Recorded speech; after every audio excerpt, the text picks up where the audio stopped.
Welcome everybody to this week's Money Soapbox series.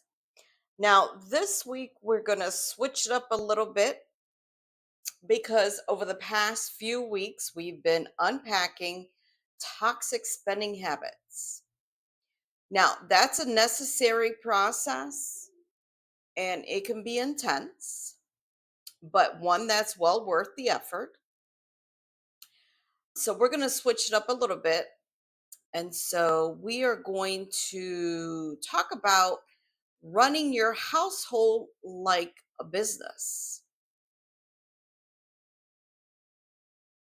where the goal is to minimize losses, grow your value or your business, your household, and to build a legacy.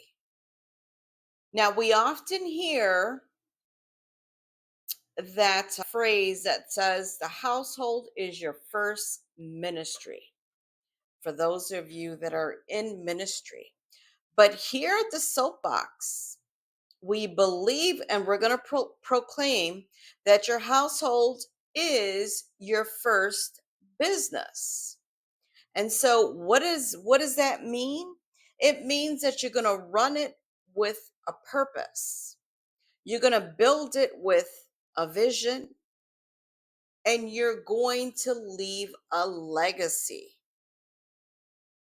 So from now on, you're the CEO and or CFO of your own company, your household. And with this shift in mindset, here is what you're going to gain. You're going to develop leadership and decision making skills. As the CEO, you're learning how to lead with clarity, manage resources, and make critical decisions daily. As a CFO, we are learning financial stewardship, where you're budgeting, you're planning, you're cutting out the waste, and you're learning to multiply what you have. You're also gaining problem solving and resourcefulness skills, where everyday challenges, from financial strain to managing people, which would be members of your household,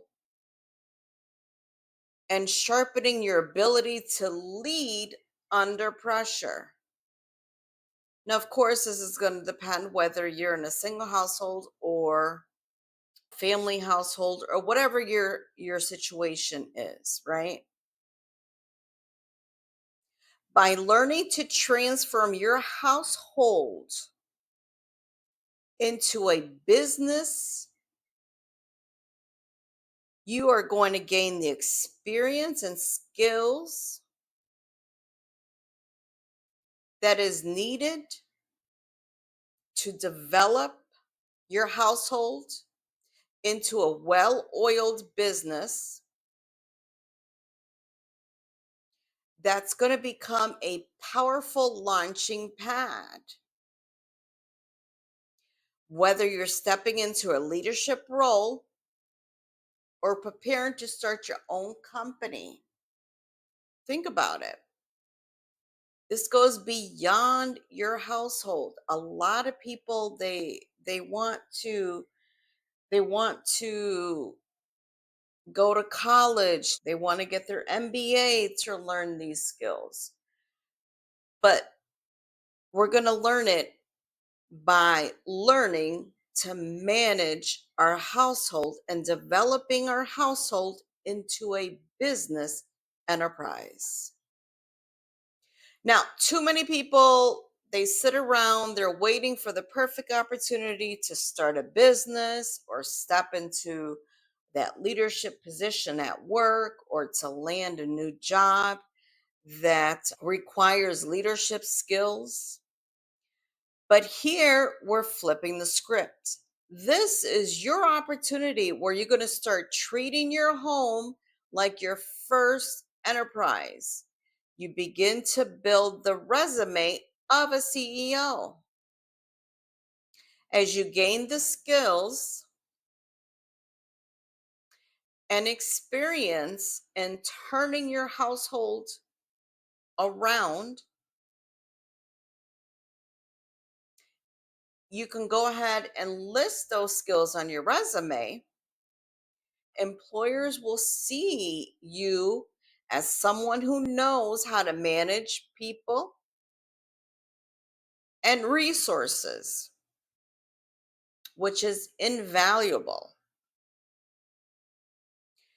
And if you are trying to start your own business or you've thought about it,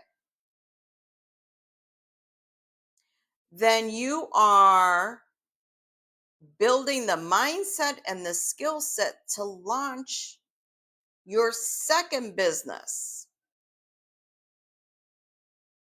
So, if fear or lack of experience has been holding you back from either advancement in your career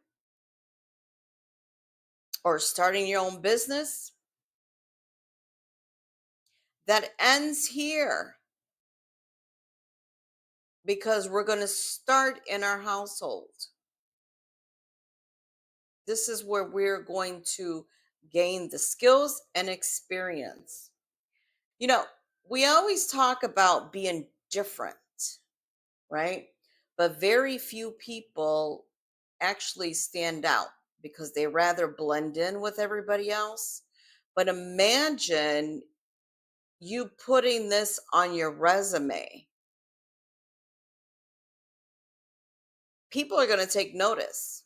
You're definitely going to stand out and they're going to want to know more. We are going from a household in survival mode to a profitable, purpose driven operation. We are going to put kingdom principle, Matthew 25:14 through 30, which is the parable of the talents. We're going to go ahead and put that into practice in our own lives. See, God has given every single one of us something according to our ability. That's our household, that's our influence, and that's our resources. And now it's time to steward it and multiply it. As it states in Matthew 25:14 through 30.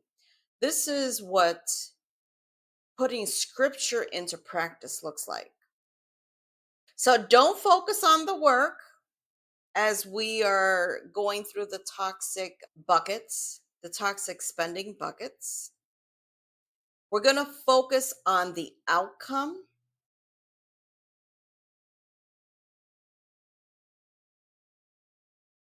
Now, with every company, there is a mission statement and there's a vision statement.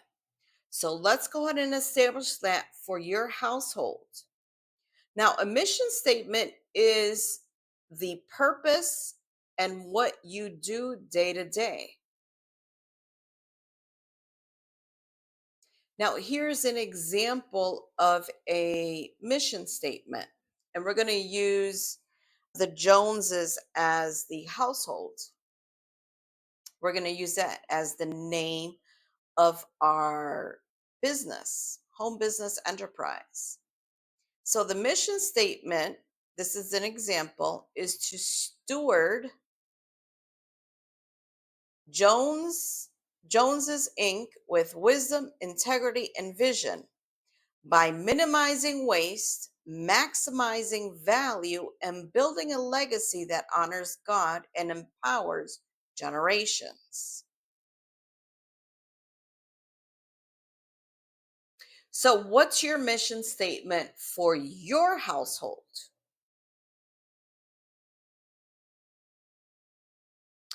Now, the vision statement speaks to the future, the direction you want your household to go. So it's like the big picture dream.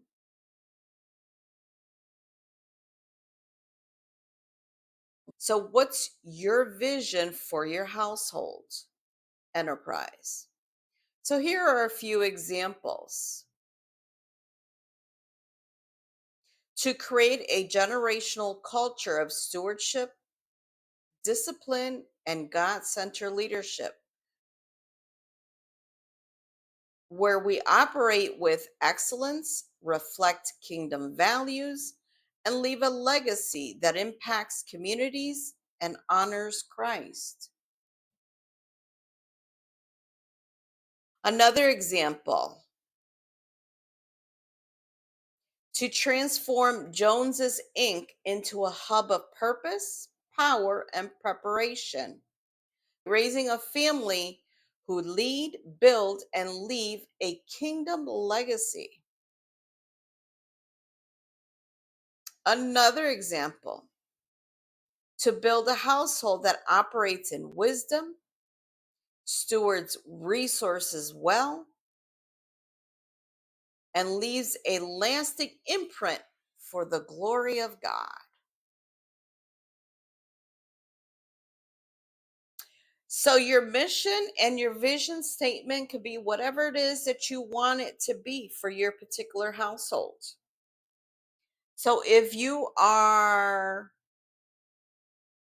of household of more than one, get everybody together, make this a fun exercise, get everybody together, come up with a mission and vision statement that reflects your household name.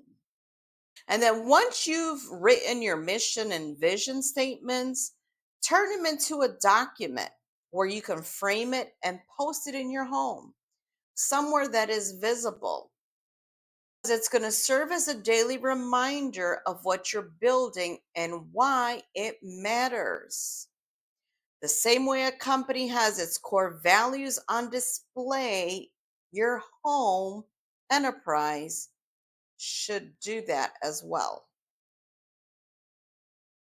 And this keeps it in front of you and your family, helping everyone to stay focused and aligned. Now that you've got your mission and your vision statements, let's define the roles. Now, just like a business has structure, we're going to add structure to the household enterprise. We need to know who's leading what. So if you're married, the husband is typically the CEO as he is the head of the household. And the wife can serve as a CFO, where she's managing the flow and the function of the home. And if you're single, then you're wearing both hats. You are both the CEO and the CFO. Once you have established who the CEO is in your household enterprise and the CFO, then outline the roles and responsibilities. So, as the CEO, some of your responsibilities is to lead with clarity. You are the leader. You're managing the resources and you're making the critical day-to-day decisions. As the the CFO, you are the money person. You're budgeting, you're planning, you're cutting waste,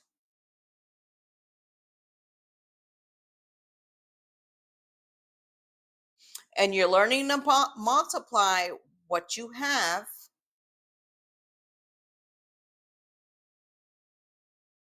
to increase the value of your household enterprise. Let's make this fun. Get everybody involved, everybody that's a part of your household. because this is your training ground for leadership, legacy, and stewardship.